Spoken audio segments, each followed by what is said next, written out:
നമസ്കാരം, സിറ്റി ന്യൂസിലേക്ക് സ്വാഗതം.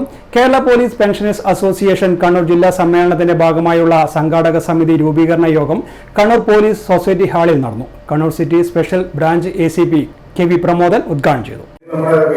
കുടുംബത്തിനൊക്കെ എന്തൊക്കെ ചെയ്യാൻ വേണ്ടി സാധിക്കുന്നു ആ രീതിയിൽ എല്ലാ കൂടിയിരിക്കുന്ന ഭൂരിപക്ഷം ആൾക്കാരും ഞാൻ മനസ്സിലാക്കുന്ന ഒന്നല്ലെങ്കിൽ മറ്റൊരു തരത്തിൽ ഏതെങ്കിലും രീതിയിൽ നമ്മുടെ ഏതെങ്കിലും രീതിയിൽ ജോലി ചെയ്യുന്ന ആൾക്കാരാണ്.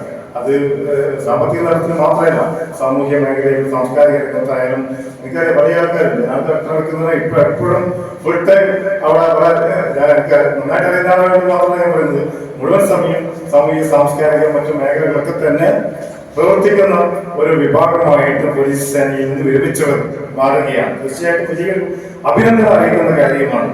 നേരത്തെ പറഞ്ഞ പോലെ തന്നെ പല ആൾക്കാരും നിന്ന് കേരള പോലീസിൽ ഏറ്റവും കഴിവ് തെളിയിച്ച ഒരു വിഭാഗമാണ് പോലീസ് സേനയിൽ നിന്ന് വിരമിച്ച ആൾക്കാർ. പോലീസ് പെൻഷനേഴ്സ് അസോസിയേഷൻ കണ്ണൂർ ജില്ലാ സമ്മേളനം ഒക്ടോബർ 22-ന് ശ്രീകണ്ഠാപുരം റോയൽ ഓഡിറ്റോറിയത്തിൽ മന്ത്രി രാമചന്ദ്രൻ കടന്നപ്പള്ളി ഉദ്ഘാടനം ചെയ്യും. സംസ്ഥാന സമ്മേളനം ഡിസംബർ അവസാന വാരം കണ്ണൂരിൽ വെച്ചാണ് നടക്കുക. യോഗത്തിൽ KPPA ജില്ലാ പ്രസിഡന്റ് OV ജനാർദ്ദനൻ അധ്യക്ഷത വഹിച്ചു. സംഘടനാ സംസ്ഥാന ജോയിന്റ് സെക്രട്ടറി KV കൃഷ്ണൻ, സംസ്ഥാന എക്സിക്യൂട്ടീവ് കമ്മിറ്റി അംഗം KV മുഹമ്മദ് അഷ്റഫ്, ജില്ലാ സെക്രട്ടറി M ഗോവിന്ദൻ, ജില്ലാ ജോയിന്റ് സെക്രട്ടറി KM നാരായണൻ എന്നിവർ സംസാരിച്ചു. Chairman EV Rajendran, vice chairman KJ Thomas, general convener KK Kunhinarayanan, joint കൺവീനർമാരായി EV രാജൻ, N രാമകൃഷ്ണൻ എന്നിവരെയും തെരഞ്ഞെടുത്തു. News desk city news. കൂടുതൽ വാർത്തകൾ അറിയുവാൻ സിറ്റി ചാനൽ വാട്സ്ആപ്പ് ഗ്രൂപ്പിൽ ജോയിൻ ചെയ്യുക. ഒപ്പം YouTube ചാനൽ സന്ദർശിക്കുക. വാർത്തകൾ ഇവിടെ അവസാനിക്കുന്നില്ല. മറ്റൊരു വാർത്തയുമായി വീണ്ടും കാണാം. നമസ്കാരം.